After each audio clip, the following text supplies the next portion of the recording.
নমস্কার, আমি সঞ্চালী। পাঁচমিশালি গল্পে আপনাদের সবাইকে স্বাগত জানাই। আপনারা হয়তো আমার কণ্ঠস্বর শুনেছেন বিভিন্ন গল্পের বিভিন্ন চরিত্রে, কিন্তু আজ আমি সরাসরি ভিডিওতে, কারণ আজ সরাসরি কথা বলতে চাই আমার শ্রোতাদের সাথে। প্রথমেই আমার শ্রোতা বন্ধুদের উদ্দেশ্যে বলতে চাই সবাইকে শুভ নববর্ষ, বড়দের প্রণাম এবং ছোটদের আমার অনেক অনেক ভালোবাসা। আশা করি সবার নতুন বছর ভীষণ ভালো কাটছে। কিন্তু নতুন বছরে আমাদের গল্পগুলো কেমন লাগছে সেটা কিন্তু জানাতে হবে কমেন্ট করে। হ্যাঁ, অনেক মানুষ কমেন্ট করছেন, কিন্তু যারা করছেন না তাদের উদ্দেশ্যে বলতে চাই অবশ্যই কমেন্ট করুন, ভালো হোক মন্দ হোক, জানান আপনার মতামত, কারণ আমরা শুনতে চাই শ্রোতারা কি বলছে।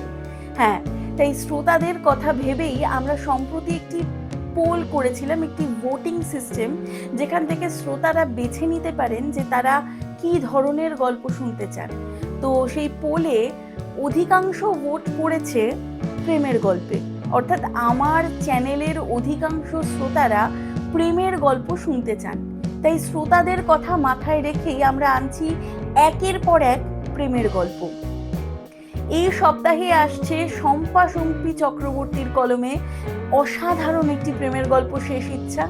এবং তার পরের সপ্তাহে 25শে বৈশাখ আমাদের প্রাণের ঠাকুর রবি ঠাকুরের জন্মদিনে তার প্রতি শ্রদ্ধা জ্ঞাপন করে আমরা নিয়ে আসছি তার একটি বিশেষ গল্প, আমাদের বিশেষ উপস্থাপনা।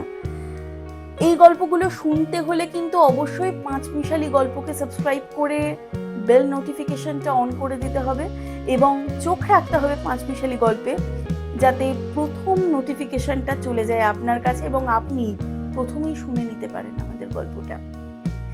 তাই আজ এই পর্যন্তই। সবাই ভালো থাকুন, সুস্থ থাকুন, সঙ্গে থাকুন, গল্পে থাকুন, শুনতে থাকুন পাঁচমিশালি গল্প।